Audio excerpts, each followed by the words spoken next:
So I just got off the phone with a pastor friend of mine, just talking about this unique time that we're in and the opportunity that's within that. Yes, there's fear, and yes, there are some new limitations and boundaries, and we're hemmed in new ways.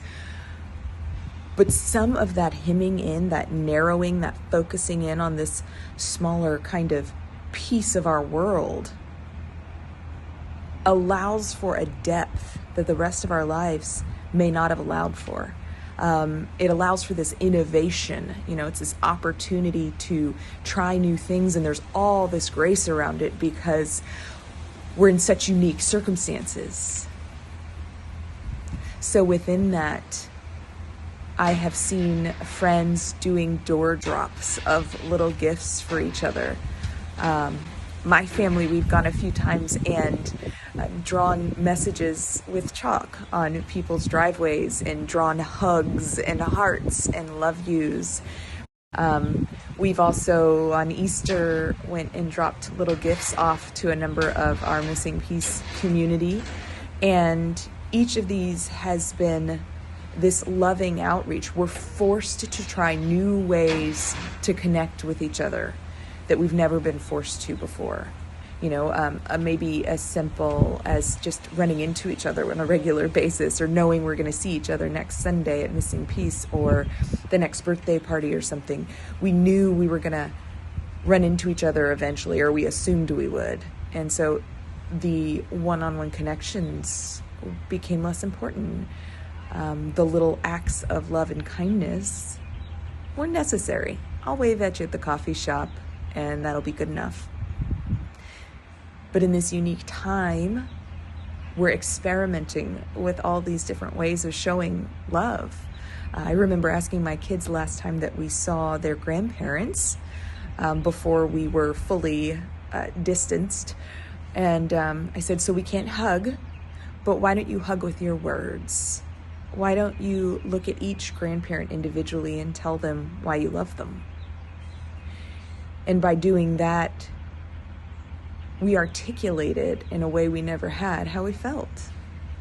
My kids had to think through how they felt and what they love about their grandparents.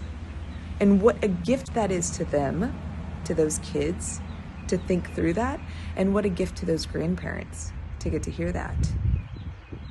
So we're working new muscles. We're finding new creative ways to love one another. And that's a gift I hope we carry far beyond the walls and the limits and the edges of this pandemic. So sometimes there's a lot of yeah buts, as we talk about opportunities and we talk about new space to create even in the midst of these challenging times. And I want to invite you to think beyond the yeah buts and the challenges of everything. Because here's my inspiration. Here's why. There's this ancient story around a really good dude, a teacher, a preacher, a healer, somebody out in the world being kind, doing good. And the story goes that he was brutally humiliated and killed.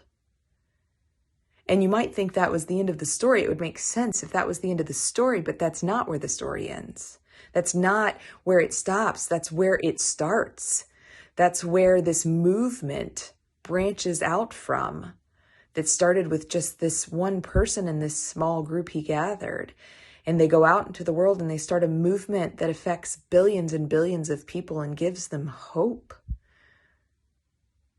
So even when everything seems lost, when all seems dark, that doesn't have to be the end of the story. And if I think about that as my inspiration, if I think about, things that are destroyed being the same things that give new life and new chance and new opportunity, there's a lot less space for the yeah buts. There's a lot more space for living into my deepest sense of self, my deepest passions, and all the things that have stopped me from doing that before. all the expectations, all the boundaries, they're not there right now. So as you notice me moving around to piece together this message, it's just continuing to try to find a quiet space with a little light in my home, as this is now an office and a church and a school and a community center and a household and everything. This is everything in our lives right now, a delivery center. So we do what we got to do. And we continue to find new ways to do what we got to do. And that's part of the gift in all this. I understand that all this can be draining. Every day, having to figure out what to do and how to do it. And the kids and the food and the toilet paper and whatever else.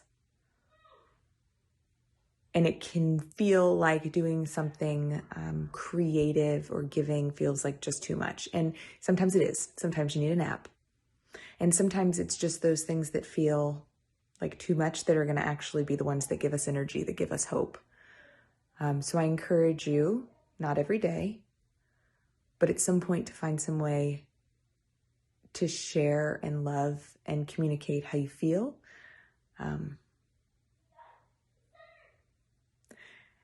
And I think that you will find energy where you didn't expect it. Life where it felt like death. Hope where it felt like darkness.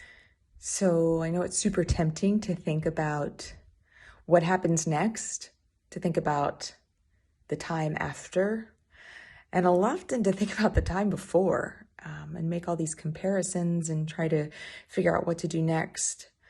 My encouragement to you is to think about right now. What do you have to do for today? What do you want to do for today? Where do you feel some urging, some passion? What do you need? What are you longing for? And this doesn't have to be a fancy answer. Sometimes that's just some rest. Good. Sometimes that's just to be with your family, put your arms around them. That's good. Sometimes it's not to be with them. It's to be alone, go for a walk. Something like that, also good. Maybe it is to do something creative. Maybe it is to lean into some gift or passion that has been long neglected. Maybe it's not. Maybe it's to get some project done. Maybe it's to watch a movie or binge some streaming TV. That's all okay. It's all okay. Now more than ever, I think we have the permission to lean into what we need. And the rest of the world will understand right now.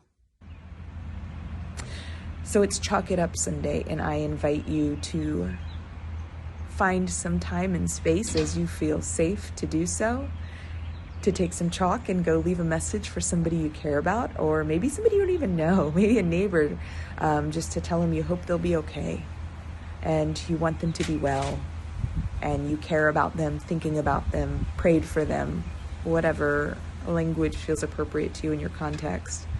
And maybe there's people too far away to get to their driveways to chalk them a message. And so you write a message on your own driveway and take a picture and send it. Or you take your chalk out into the street or the sidewalks and leave messages for people that you may never even know. And what a gift and what an opportunity to connect with people. I hope you will. And I invite you to leave notes, messages, ideas in the comment section of this video about ways that you've found to connect, about ways that you've found to share love, to give a hug that you can't give in person, to give a kindness that would normally be eye contact, a wave, or a handshake, or a hug. And lean into the new opportunity, the new ways that we get to be human in these unusual times. Grace and peace, beloved friends, beloved community near and far. Whatever you need to do today, whatever your heart is longing for, whatever rest or project, whatever you need today. It's okay. Do that. Know that you are a beloved child of the divine. Know that you are doing a good job. I hope to be in contact, physical contact again soon. But in the meantime, I look forward to learning from you all the ways that you're connecting and showing love and being the beautiful community, even when we can't be in contact. Grace and peace, friends.